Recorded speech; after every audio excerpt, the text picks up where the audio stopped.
Hi everyone, welcome back to new video. आज की video में हम लोग डिस्कस करेंगे हिमाचल प्रदेश के करंट अफेयर जनवरी 2025 के। ये मंथली करंट अफेयर है, यानी कि पूरे मंथ्स के करंट अफेयर हम एक ही वीडियो में डिस्कस करेंगे बिकॉज इस महीने में कोई भी करंट अफेयर की वीडियो नहीं आई हुई है। तो सारे महीने के जितने भी करंट अफेयर है हम इस वीडियो में डिस्कस करने जा रहे हैं। चलिए शुरू करते हैं हमारी आज के डिस्कशन को पहले क्वेश्चन के साथ। किस महीने में हालदा फेस्टिवल को सेलिब्रेट किया जाता है? हालदा फेस्टिवल को लाहौल एंड स्पीति में सेलिब्रेट किया जाता है।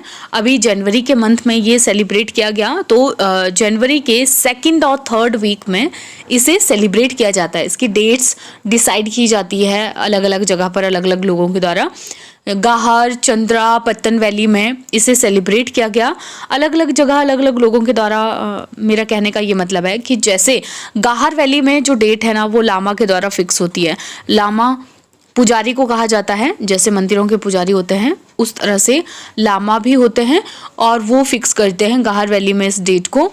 पत्तन वैली में इसे जिस दिन फुल मून की नाइट होती है, माघ पूर्णिमा जिस दिन होती है, फुल पूर्णिमा की नाइट, उस दिन पर इसे सेलिब्रेट किया जाता है।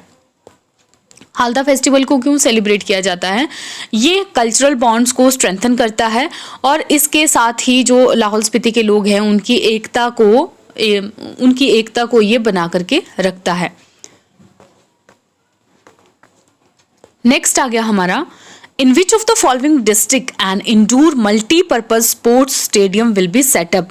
एक इंडोर बहुउद्देशीय खेल स्टेडियम कहाँ पर स्थापित किया जा रहा है ये एक्चुअली, तो ये हमीरपुर में किया जा रहा है, हमीरपुर के नदौन में। अब ये न्यूज़ में क्यों आया हुआ था? न्यूज़ में एक्चुअली ये चीज़ इसलिए आई हुई थी कि उत्तराखंड एक छोटा स्टेट है, जैसे हिमाचल एक हिली स्टेट है उसी तरह से उत्तराखंड एक छोटा स्टेट है। तो क्या हुआ है कि उत्तराखंड इस बार क्या कर रहा है, पहली बार नेशनल गेम्स को होस्ट कर रहा है। इतना छोटा स्टेट है और इतना बड़ा इवेंट होस्ट करना एक बहुत बड़ी बात है। मतलब एक छोटे से स्टेट के लिए ये एक बहुत बड़ी बात है कि अगर वो कोई नेशनल लेवल की गेम ऑर्गेनाइज कर रहे हैं वहाँ पर, क्योंकि इस तरह का इंफ्रास्ट्रक्चर होना आपके पास आपके लिए बहुत ज़्यादा ज़रूरी है। और हिमाचल की अगर हम बात करें, फिर इसी पर्सपेक्टिव में हिमाचल के लिए ये आर्टिकल आया हुआ था कि अगर हम हिमाचल की बात करें ना, तो अगर एक नेशनल लेवल का कंपटीशन अगर होता है तो उसको भी हम नहीं ऑर्गेनाइज कर सकते हैं। जो बहुत सारी ओलंपिक स्पोर्ट्स होती है उनका कोई नेशनल लेवल का कंपटीशन भी होता है, वो हम नहीं कर सकते हैं। क्यों नहीं कर सकते हैं? सबसे मेजर जो रीज़न है और सबसे बड़ा हर्डल हमारे स्टेट के लिए है वो ये चीज़ है कि लैक ऑफ स्पोर्टिंग इंफ्रास्ट्रक्चर हमारे पास है ही नहीं इस तरह का कि हम लोग कोई इस तरह के इवेंट्स को ऑर्गेनाइज कर भी सकें। तो अब इससे एक तो इंफ्रास्ट्रक्चर का इशू आ गया। सेकंड चीज़ ये आ गई कि कोचेज़ भी नहीं है हमारे पास, शॉर्टेज ऑफ कोचेज़ भी यहाँ पर आ जाता है। इवन हमारे पास कोई एक सिंगल मल्टीपर्पज़ इंडोर स्टेडियम भी नहीं है स्टेट में, जहाँ पर हम नेशनल लेवल की ओलंपिक स्पोर्ट्स जैसे कि बॉक्सिंग हो गया, रेसलिंग हो गई, बैडमिंटन हो गया, वेट लिफ्टिंग हो गई, इस तरह की चीज़ों को होस्ट कर सकें। तो ये एक प्रॉब्लम आ जाती है। मेन इशू ये है हमारे हिमाचल में, एक तो मैंने आपको बताया इंफ्रास्ट्रक्चर, सेकेंड कोचेस नहीं है, कोई इंडोर स्टेडियम नहीं है, मल्टीपर्पज़ स्टेडियम। अब ये आ रहा है नदौन में, हमीरपुर के नदौन में। देखते हैं कितना कर ये हमारी आशाओं पे खरा उतरता है, जो अभी नदौन में बना नहीं है, बन रहा है। नेक्स्ट आ गया, by which year national goal is set to eradicate TB? TB को इरेडिकेट करने के लिए नेशनल गोल क्या सेट किया गया है? तो ये आपका 2025 का 2025 तक हमने बोला है कि हम टीबी के गोल को इरेडिकेट करेंगे। हालांकि हम ये पूरा नहीं कर पा रहे हैं अभी। पूरे हिमाचल का तो एक्चुअली इससे पहले का ही था कि हम 24 में ही कर देंगे, लेकिन नहीं हुआ। कंप्लीट नहीं कह सकते हम कि कंप्लीटली टीबी को इरेडिकेट हमने नहीं किया है, भारत में भी नहीं। टीबी जो एक बैक्टीरियल डिजीज़ है ना, भारत में इसके बहुत सारे केसेस पाए जाते हैं। और आप देखोगे कि इसका जो बैक्टीरिया होता है ना, माइकोबैक्टीरियम लेप्रे, ये आपको नॉर्मल इंसानों में भी मिलेगा। मतलब आपको चाहे टीबी है चाहे नहीं है, पर ये होता है। लेकिन ये किस फॉर्म में होता है? एक्टिव फॉर्म में नहीं होता है, ये इनएक्टिव फॉर्म में होता है। और कब ये आपके ऊपर अटैक करता है? जब आपकी जो इम्यूनिटी है ना वो काफ़ी ज़्यादा लो हो जाती है, तब ये आपके ऊपर अटैक करता है। तभी तो बोलते हैं ना, अपने न्यूट्रिशन का हमेशा ध्यान रखना चाहिए, क्योंकि अगर न्यूट्रिशन आपकी बॉडी में सही तरीके से नहीं है, एक ही रीज़न है इस टीबी के बैक्टीरिया का पनपने का, कि न्यूट्रिशन आपकी बॉडी को सही से नहीं मिल रही है, आपकी इम्यूनिटी डाउन है, तो इसलिए इन सारी स्थितियों में ये बैक्टीरिया आपके ऊपर अटैक करता है, माइकोबैक्टीरियम लेप्रे। ठीक है, तो अभी जो health and family welfare department है, उन्होंने एक 100 दिन का टीबी मुक्त भारत कैंपेन कांगड़ा डिस्ट्रिक्ट में शुरू किया था। टीबी मुक्त भारत कैंपेन कांगड़ा डिस्ट्रिक्ट में, ताकि जो कम्युनिटी के लोग हैं, हमारे समुदाय के लोगों को अवेयरनेस मिल सके टीबी के बारे में। इसके साथ ही एक और चीज़ है कि मंडी डिस्ट्रिक्ट की 81 पंचायत टीबी फ्री घोषित कर दी गई है। मंडी डिस्ट्रिक्ट की 81 पंचायत। अब आप लोग मुझे एक चीज़ बताओगे कि वर्ल्ड टीबी डे हम कब मनाते हैं? वर्ल्ड टीबी डे हम 24 मार्च को मनाते हैं।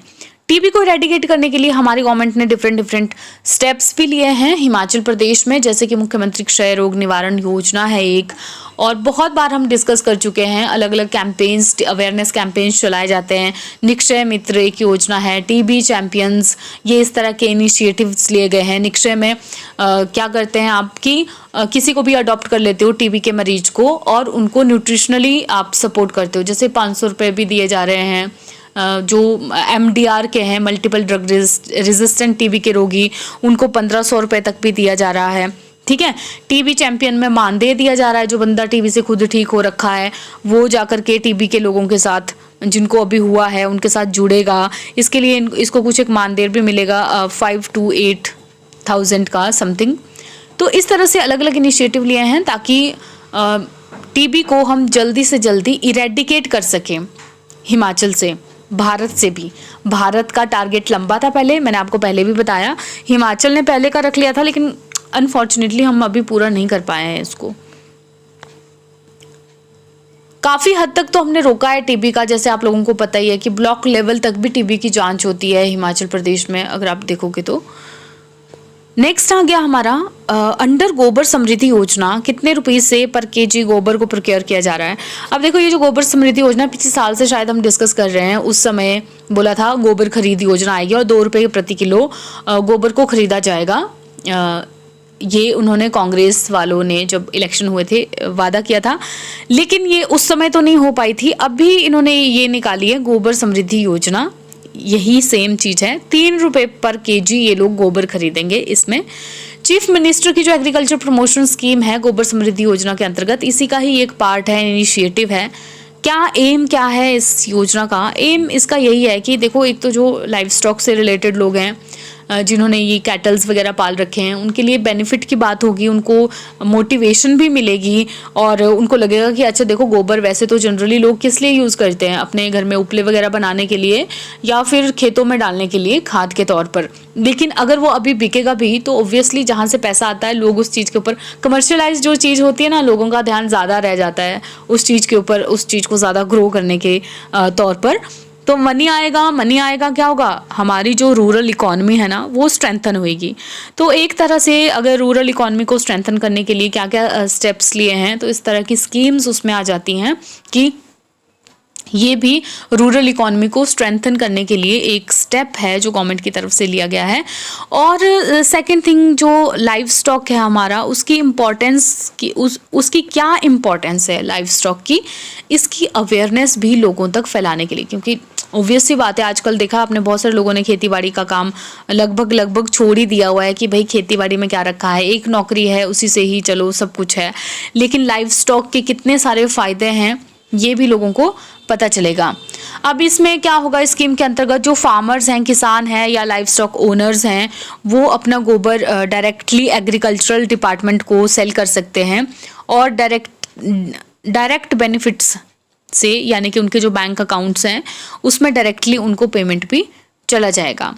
एम मैंने आपको बता दिया कि लाइव स्टॉक फार्मर्स की जो इकोनॉमिक कंडीशन है उसको इम्प्रूव करने के लिए ये किया जा रहा है, और सस्टेनेबल एग्रीकल्चरल प्रैक्टिसेस को भी हम इसमें प्रमोट कर रहे हैं। ठीक, अब एक तरह से आप इसे ये भी कह सकते हो कि ये काइंड ऑफ सिग्निफिकेंट स्टेप है towards financial empowerment of rural women. क्यों मैं यहाँ पे ये चीज़ कह रही हूँ, रूरल विमेन?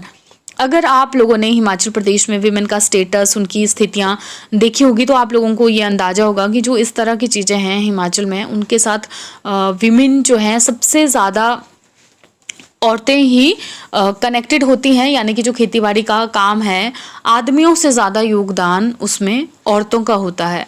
तो गोबर वगैरह से अगर उनको आय भी मिलेगी, इनकम मिलेगी, तो ऑफकोर्स उनके इकोनॉमिकली स्ट्रेंथन करेगी ये चीज़। I crack which HP police is going to set up will help in dealing with. I crack क्या है ये? आई क्रैक आप लोगों ने आई क्रैक साइबर क्राइम के साथ डील करेगा, ठीक। आई क्रैक है क्या? Investigation aided cyber forensic repository analysis and core key frame.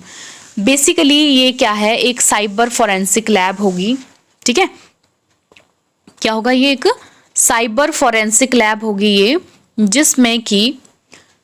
जिसमें कि साइबर क्राइम के जितने भी केसेस आते हैं उनको चेक करने के लिए काम किया जाएगा। तो हिमाचल प्रदेश की पुलिस ने ये एक स्टेप लिया है। इसमें एडवांस्ड टेक्नोलॉजिकल टूल्स होंगे और एक्सपर्ट्स होंगे जो कि इन डेप्थ गहराई से जाकर इन्वेस्टिगेशंस करेंगे जो भी क्राइम्स हुए होते हैं, साइबर क्राइम हुए होते हैं। अब सेकेंड थिंग ये भी है कि साइबर क्राइम जो है वो होते बहुत ज़्यादा हैं, पर आप रिपोर्ट बहुत कम होते हैं। जितने होते हैं उतने रिपोर्ट नहीं होते हैं। इसके लिए एक नंबर जारी किया गया था 1930 एक नंबर है जो जारी किया गया है ताकि आप साइबर क्राइम की कंप्लेंट कर सकें। लेकिन इतने सारी चीज़ें हो जाती हैं ना कि इतने सारे, तो ये इन्वेस्टिगेशन प्रोसेस काफ़ी लंबा पड़ जाता है। लोग इसलिए भी नहीं बोलते कि अच्छा ठीक है कॉल ही था, हम क्यों इतने झमेलों में पड़े। तो ये सारी जो इन्वेस्टिगेशन प्रोसेसेस हैं ये जल्दी से जल्दी हो सके, इसी के लिए ही ये I crack investigation aided cyber forensic repository analysis and core key frame, ये फॉरेंसिक लैब को शुरू किया जा रहा है हिमाचल पुलिस के द्वारा। When was India's first paragliding school at Bir Billing funded by Ministry of Tourism? Ministry of tourism ने भारत का पहला जो पैराग्लाइडिंग, सबसे पहले तो एक चीज़ याद रख लो कि भारत का पहला पैराग्लाइडिंग स्कूल कहाँ पर खोला जा रहा है? बीर बिलिंग में। बीर बिलिंग कहाँ है आपका? कांगड़ा में। पैराग्लाइडिंग के लिए फेमस है। मिनिस्ट्री ऑफ टूरिज्म ने इसे कब फंड किया था? मिनिस्ट्री ऑफ टूरिज्म ने इसे 2015 में फंड किया था। लगभग 8 करोड़ का ये प्रोजेक्ट है और हिमाचल प्रदेश टूरिज्म डिपार्टमेंट के द्वारा ये किया गया है, ठीक है। फंड कब किया था? 2015 में। Which of following ministry adjudged Kangra police station as best police station recently? कौन सी मिनिस्ट्री है जिन्होंने कांगड़ा पुलिस स्टेशन को रिसेंटली बेस्ट पुलिस स्टेशन के तौर पर आंका है? तो ये आपकी है ministry of home affairs. Ministry of home affairs ने एक रैंकिंग जारी की है, एनुअल रैंकिंग जारी की है 2024 के लिए government of India, ministry of home affairs ने। तो उसमें वेरियस पैरामीटर्स लिए गए हैं, जिस तरह से कि क्राइम कंट्रोल किस तरह से है, प्रॉब्लम्स जल्दी सॉल्व हो रही हैं या नहीं, क्विक प्रॉब्लम सॉल्विंग, लोगों के दुखों के क्या हल निकाले जा रहे हैं, resolution of public grievances, administrative efficiency किस तरह की है, पब्लिक कॉपरेशन किस तरह का है, ये सारी चीज़ें कंसीडर की जा रही हैं। और इन सारी चीज़ों को कंसीडर करके जो सबसे बेहतर स्थान मिला है वो कांगड़ा पुलिस स्टेशन को मिला हुआ है।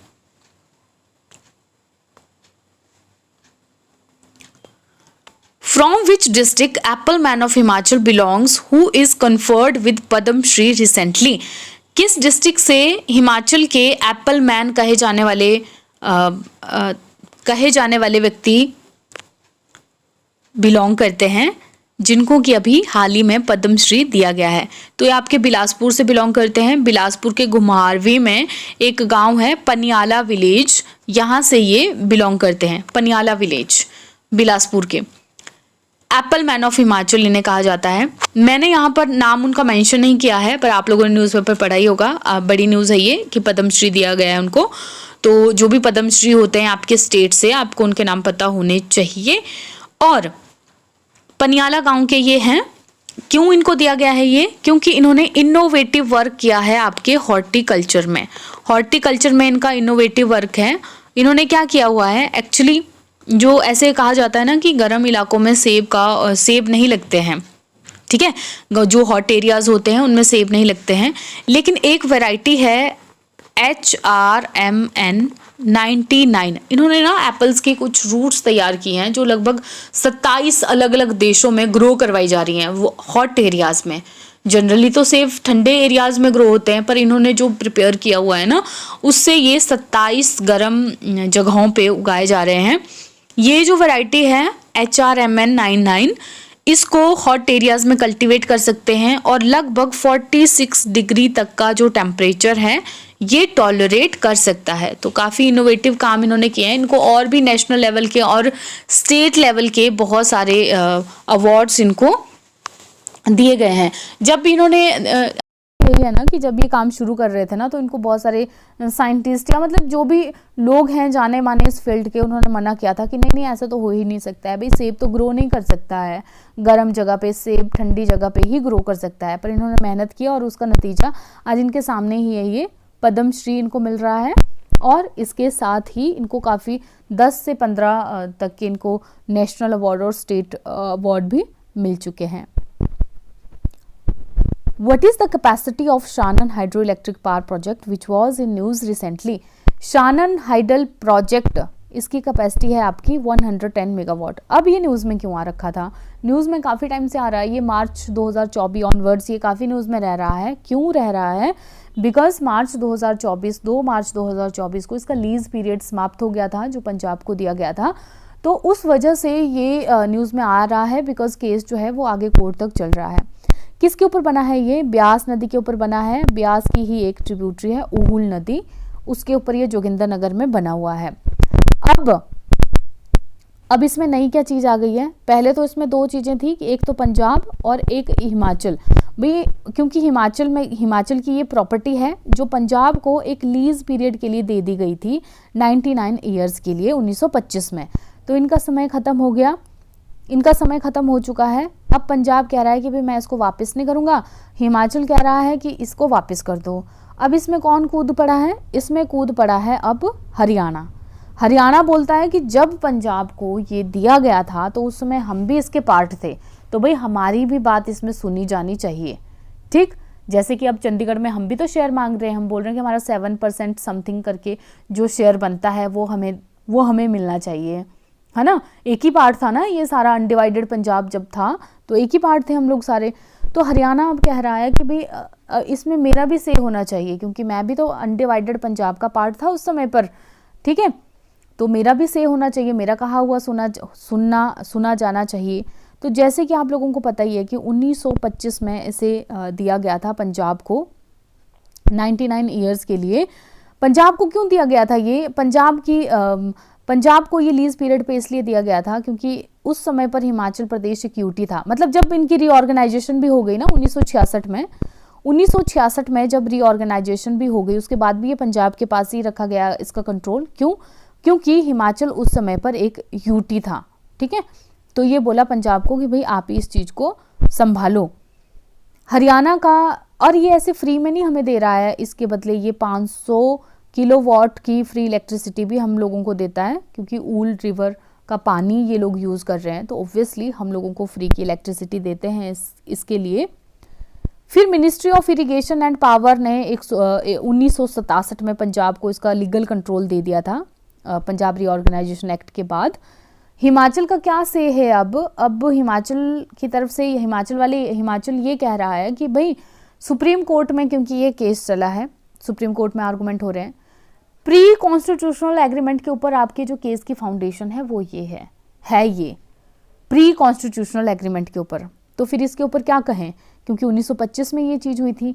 सेकंड चीज़ तो ये है कि हिमाचल कह रहा है कि अंडर आर्टिकल 262 की अगर मैं बात करूँ ना, तो ये जो केस है ये पड़ता ही नहीं है।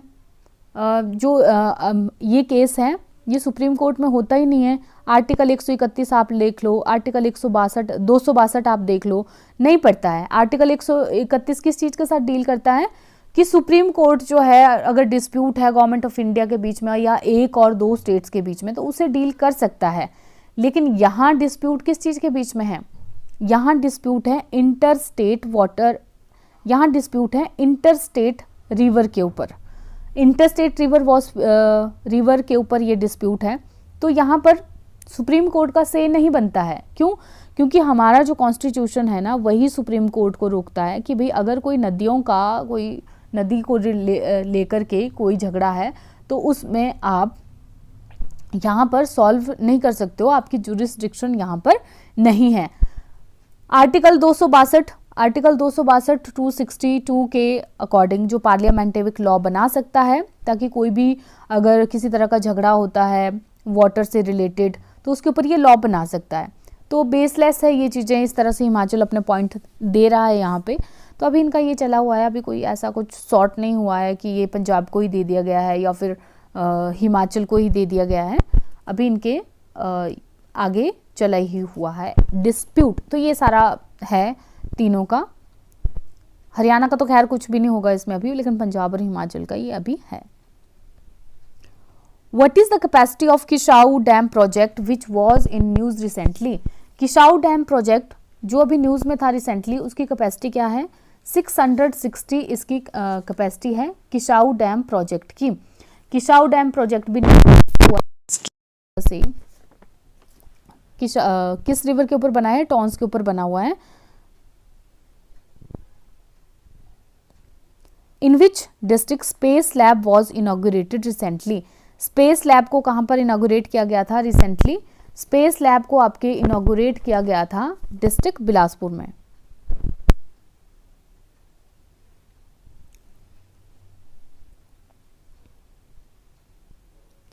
Under which scheme state of the art milk processing plant is being set up in Dhagwar? Dhagwar में किस स्कीम के अंतर्गत ये state of art milk processing plant को बनाया जा रहा है? हिमगंगा योजना के अंतर्गत इसे बनाया जा रहा है। इनिशियल कैपेसिटी इसकी 1.5 लाख लीटर पर डे है, जो एक्सपांड की जा सकती है 3 लाख लीटर पर डे के लिए। और ये स्ट्रेंथन करेगा मिल्क बेस्ड इकोनॉमी को, ये हिमाचल प्रदेश में स्ट्रेंथन करेगा। 250 करोड़ इसके फर्स्ट फेज में दे दिए गए हैं। इससे जो फार्मर्स होंगे उनको एम्पावर किया जाएगा और सस्टेनेबल डेवलपमेंट को यहाँ पर प्रमोट किया जाएगा। What is status of monal in IUCN red list? मुनाल का IUCN रेड लिस्ट में क्या स्टेटस है?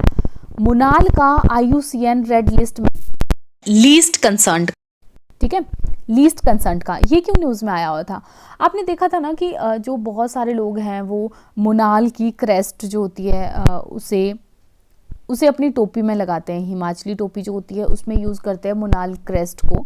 तो चंबा में ये मुनाल क्रेस्ट पाई गई, वहाँ पे मुनाल क्रेस्ट को चंबा में पाया गया। तो अब ये क्या है? ये एक स्ट्रिक्टली प्रोहिबिटेड है, पूरी तरह से हमने इस पे बैन लगाया है कि भाई जो मुनाल बर्ड है अगर उसकी कोई भी पार्ट को आप अपनी टोपी पे लगा रहे हो ना तो ये नहीं लगेगा, ये गलत। क्यों? और जो वाइल्ड लाइफ प्रोटेक्शन एक्ट है हमारा 1972 का, अगर कोई इस तरह के इंडिविजुअल पाए गए तो उनको पेनल्टी भी दी जाएगी, जैसे इम्प्रिजनमेंट हो गया उनको 3 to 7 ईयर्स का, या मिनिमम फाइन दिया जाएगा उनको 10,000 का। ठीक। हिमालयन मुनाल, जिसको हम इम्पियन मुनाल या इम्पेयन फिजेंट भी कहते हैं, हिमालयन फॉरेस्ट का एक हिस्सा है और ये हमारा 2007 तक स्टेट बर्ड था। अगर आप लोगों को याद हो तो 2007 तक ये स्टेट बर्ड था। अभी कौन है हमारा स्टेट बर्ड? हिमालयन ट्रैगोपान। ठीक है, लेकिन इसकी जो पॉपुलेशन है ना वो कम भी होती जा रही है। IUCN रेड लिस्ट में ये लीस्ट कंसर्न्ड है अभी इसका जो स्टेटस है, लेकिन इसको किसी भी तरह से आप यूज अपने कैप वगैरह में शोकेस के तौर पर। नेक्स्ट आ गया, ये वन लाइनर्स हैं कुछ। स्टेट की फर्स्ट ड्रग टेस्टिंग लैब कहां पर बनाई जा रही है? बद्दी में। मिशन तृप्ति कहां पर अभी रिसेंटली चलाया गया? कांगड़ा डिस्ट्रिक्ट में। मिशन तृप्ति है क्या? बेसिकली मिशन तृप्ति एक डिस्ट्रिक्ट वाइड इनिशिएटिव है जिसे जो बच्चे जन्म से लेकर के 2 साल तक की एज के हैं उनको प्रॉपर न्यूट्रिशन, उनकी इंश्योर कर पाए कि क्या उनको प्रॉपर न्यूट्रिशन मिल पा रही है या फिर नहीं मिल पा रही है। किस मिनिस्ट्री के अंतर्गत है ये? Women and child development department के अंतर्गत है ये। बेसिकली ये क्या करेगा, लोगों को एड्रेस करेगा कि किस तरह से जो करेक्ट डाइट है वो लोगों की होनी चाहिए, फैमिलीज की करेक्ट डाइट होनी चाहिए। इसके लिए एक इनिशिएटिव भी लिया गया है, मेरी कटोरी। मेरी कटोरी इनिशिएटिव क्या है? ये ना एक तरह के बाउल लोगों को दे दिए जाएंगे मेरी कटोरी इनिशिएटिव के दौरान, कि कितने से कितने मंथ्स के बीच में आपको कितना खाना खिलाना है। 2 साल तक के बच्चों के लिए ही ये चीज़ें होती हैं। 2 साल के बाद तो फिर ऐसे हो जाता है कि जितना बच्चा खुद से खा पा रहा है वो नेचुरली बच्चा खाता है, पर 2 साल तक के बच्चे को इतनी समझ नहीं होती, इतनी भूख नहीं होती, तो कितना मेज़र करके आप खिला सकते हो, उस तरह के बाउल लोगों को दे दिए जाएंगे। लोगों में अवेयरनेस फैलाई जाएगी उनकी न्यूट्रिशन को लेकर के। पोटैटो प्रोसेसिंग प्लांट कहाँ पर है ये बनाया जा रहा? ऊना में। Chief ministry carp fishery scheme के अंतर्गत कितनी सब्सिडी दी जाती है? तो ये दी जाती है आपकी 80%। In which of the following district highest number of solar installation has been done under PM Surya Ghar Muft बिजली योजना? पीएम सूर्य घर मुफ्त बिजली योजना के अंतर्गत किस डिस्ट्रिक्ट में सबसे ज़्यादा सोलर इंस्टॉलेशन किए गए हैं? तो ये आपके किए गए हैं डिस्ट्रिक्ट कांगड़ा में। ठीक है, कब शुरू किया गया था ये? फरवरी 2024 में। अच्छा, जब से ये ना फरवरी 2024 में शुरू किया गया था, और हिमाचल के जो लोग हैं ना, ये सेंटर की एक स्कीम है, हिमाचल के लोगों ने बहुत ज़्यादा उत्साह अपना इस स्कीम में दिखाया है। आपने देखा होगा कि लोग घर की छतों के ऊपर ये सोलर पैनल लगा रहे हैं। इससे इनकी जो रिक्वायरमेंट्स है, गर्म पानी लोगों को मिल रहा है, बिजली भी इनको कुछ मिलेगी। 3-4 यूनिट्स तक आप लगभग जो कम मेगावाट का भी होता है उससे जनरेट कर सकते हो। तो आपकी डेली रिक्वायरमेंट जो होती है घरों में, उसका काफ़ी हिस्सा ये एक तरह से पूरा करता है। काफ़ी ज़्यादा इंटरेस्ट दिखा रहे हैं हिमाचल के लोग, और अब तक 1.5 लाख से ज़्यादा रजिस्ट्रेशन भी हो रखे हैं। अकेले कांगड़ा में 47,000 रजिस्ट्रेशन इसमें हो रखे हैं। तो इस तरह से जो एम रखा गया है स्कीम का, वो क्या रखा गया है? एम रखा गया है कि 2027 तक 1 करोड़ रूफटॉप इंस्टॉलेशन होना चाहिए। इससे लोगों का फ़ायदा ये होता है कि एक तो उनको देखो बिजली मिल रही है, गर्म पानी मिल रहा है, साथ में उनकी कोई लैंड नहीं जा रही है, छत तो है, छत के ऊपर ये सोलर पैनल लगाए जा रहे हैं, तो इतना ज़्यादा जगह भी कवर नहीं कर पाते हैं। इवन मेरे घर के ऊपर भी है ये सोलर पैनल, तो इस तरह से ये ज़्यादा जगह भी कवर नहीं कर पाता है। लोगों को बेनिफिट ही है इससे, तो लोग अच्छा खासा इंटरेस्ट इस चीज़ में दिखा रहे हैं। तो ये थे हमारे जनवरी के करंट अफेयर्स। जल्दी मिलेंगे एक नई वीडियो के साथ। Thank you so much.